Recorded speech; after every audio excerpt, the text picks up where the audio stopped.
প্রিয় শিক্ষার্থী বন্ধুরা, আজকে আমি তোমাদের সাথে দশম শ্রেণীর উড ওয়ার্কিং একের দ্বিতীয় পত্র অ্যাসাইনমেন্টটি শেয়ার করতেছি। প্রিয় শিক্ষার্থী বন্ধুরা, পরবর্তী অ্যাসাইনমেন্টগুলো তোমরা ঠিক সেভাবে পেয়ে যাবে। তো পরবর্তী অ্যাসাইনমেন্টগুলো পেতে অবশ্যই আমার চ্যানেলটি সাবস্ক্রাইব করে রাখো এবং পাশে থাকা বেল আইকনটিতে ক্লিক করবে, যাতে যে কোনো ভিডিও ছাড়া সাথে সবার আগে তুমি পেয়ে যাও।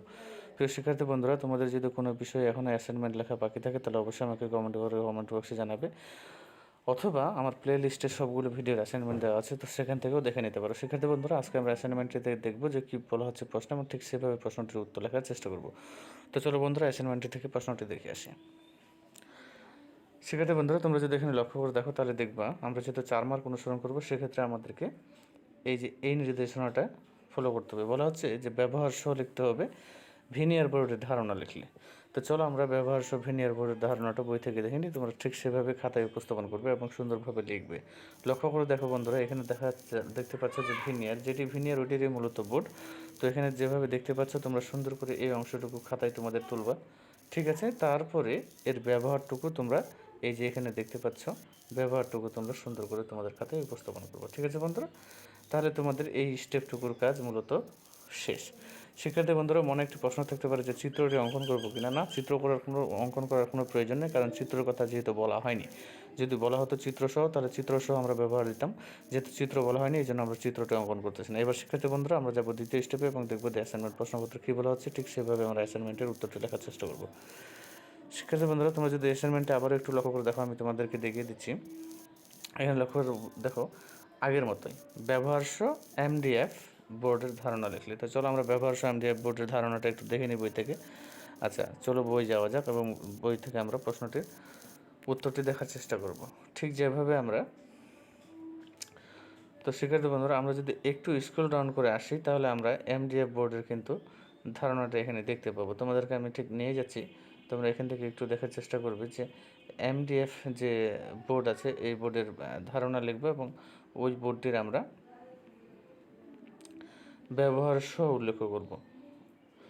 তো শিক্ষার্থী বন্ধুরা, একটু ওয়েট করো, আমি তোমাদেরকে বই একদম তোমাদের নিয়ে যাচ্ছি। তোমরা বইয়ের লক্ষ্য করতে হবে 107 পৃষ্ঠায়, তোমাদের বইয়ে যদি 107 পৃষ্ঠায় আসো তাহলে তোমরা কিন্তু এখান থেকে এই যে এমডিএফ বোর্ড, এই যে এখান থেকে এইটুকু দেখতে পাবা। দেখতে পাচ্ছ বন্ধুরা, এমডিএফ বোর্ড ফার্নিচার তৈরিতে এতে মূলত ব্যবহার করা হয়।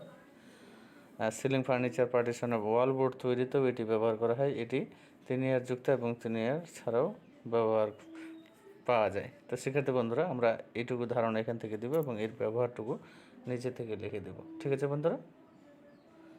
এই যে এটুকু লিখলেই তোমাদের দ্বিতীয় স্টেপটি শেষ। তো শিক্ষার্থী বন্ধুরা, চলো আমরা অ্যাসাইনমেন্টে আবারও যাবো এবং তৃতীয় স্টেপটি দেখব যে আমাদের কাছে কী চাওয়া হচ্ছে।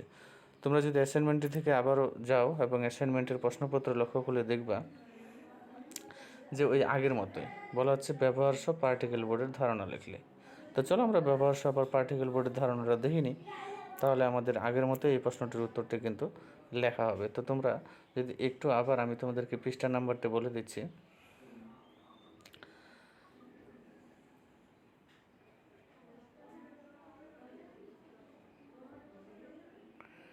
শিক্ষার্থী বন্ধুরা, তোমরা তোমাদের বইয়ে আমি তোমাদেরকে পৃষ্ঠা নাম্বারটি বলে দেবো এবং তোমরা সেখান থেকে পার্টিকেল বোর্ড সম্পর্কে লিখবে, অথবা আমি এখানে যেভাবে দেখিয়ে দিচ্ছি তোমরা আমার এই ভিডিওটিকেও কিন্তু দেখতে পারো, ঠিক আছে বন্ধুরা। তো এই যে আমরা যদি এখানে লক্ষ্য করে দেখি, তোমাদেরকে আমি একটু পৃষ্ঠা নাম্বারটা বলার চেষ্টা করব। পৃষ্ঠা নাম্বারটা যদি বলতে চাই তাহলে তোমরা ঠিক 100 পৃষ্ঠায় এইটুকু পাই নিবা, ঠিক আছে, ব্যবহারটা। এবং তার আগের পৃষ্ঠায় 99 পৃষ্ঠায়, অর্থাৎ এখানে দেখো তো, লক্ষ্য করো বন্ধুরা, যে পার্টিকেল বোর্ড আমাদেরকে লিখতে বলছে। তো আমরা এখানে এই যে এইটুকু তোমরা লেখার চেষ্টা করবে, ঠিক আছে। এই যে পার্টিকেল বোর্ড, এখান থেকে এইটুকু লিখবে এবং এর ব্যবহারটুকুর নিচে তোমরা লিখে দিবে, ঠিক আছে বন্ধুরা। তাহলে এইভাবে কিন্তু তোমরা সবগুলো বোর্ডের ব্যবহার লিখতে পারবে। এবার বন্ধুরা, আবারও চলো আমরা দেখি অ্যাসাইনমেন্টে আমাদের কোন বোর্ডের কথা বলা হচ্ছে এবং সেগুলোর ধারণা এবং ব্যবহার আমরা আবারও লেখার চেষ্টা করব। তো চলো অ্যাসাইনমেন্টের থেকে আগে ঘুরে আসি। শিক্ষার্থী বন্ধুরা, তোমরা যে অ্যাসাইনমেন্টের এখানে লক্ষ্য করে দেখো তাহলে বলা হচ্ছে হার্ডবোর্ডের ধারণা ব্যবহার সহ আমাদেরকে লিখতে হবে। তো চলো বইয়ে যাওয়া যাক এবং হার্ডবোর্ডের ধারণাটা আমরা দেখে নিই। আচ্ছা বন্ধুরা, তোমরা এখানে দেখো, লক্ষ্য করে দেখলে দেখবা যে এই যে প্রকারভেদগুলো আছে না, তার মধ্যে 9 নম্বরে হচ্ছে হার্ডবোর্ড। তো চলো আমরা এই হার্ডবোর্ডের ধারণা এবং ব্যাখ্যাটুকু দেখার চেষ্টা করি। শিক্ষার্থী বন্ধুরা, তোমরা এখানে নিশ্চয়ই দেখতে পাচ্ছ যে 2.2-4 অর্থাৎ হার্ডবোর্ড। এই যে হার্ডবোর্ড তোমরা এখানে দেখতে পাচ্ছ, হার্ডবোর্ড। তো তোমরা প্রথমে আগে এইটুকু তোমাদের খাতে ধারণাটুকু লিখবা, ঠিক আছে বন্ধুরা? এই যে এখানে তোমরা দেখতে পাচ্ছ হয়তো যে এই যে এইটুকু তোমাদেরকে সুন্দর করে তোমাদের খাতায় লিখতে হবে, এবং এখান থেকে যে ব্যবহারগুলো আছে এই ব্যবহারগুলো তোমরা সুন্দর করে তোমাদের খাতায় উপস্থাপন করবে। তো প্রিয় শিক্ষার্থী বন্ধুরা, তোমাদেরকে 4টি স্টেপ ছিল, 4টি স্টেপে বই থেকে দেখিয়ে দিলাম, তোমরা এগুলো লেখার চেষ্টা করবে শিক্ষার্থী বন্ধুরা। আর পরবর্তী কোনো অ্যাসাইনমেন্ট লাগলে অবশ্যই আমাকে কমেন্ট বক্সে কমেন্ট করে জানাবে। আর যদি তোমরা নতুন হও চ্যানেলে, তাহলে তো চ্যানেলটা অবশ্যই সাবস্ক্রাইব করে রাখতেই হবে, কারণ পরবর্তী অ্যাসাইনমেন্টটি তুমি সবার আগে পেয়ে যাবা। তো প্রিয় শিক্ষার্থী বন্ধুরা, আজকে এখান থেকে সবাই ভালো থেকে সুস্থ থাকে। পরবর্তী আরেকটি অ্যাসাইনমেন্টে দেখা হচ্ছে। খুদা হাফেজ।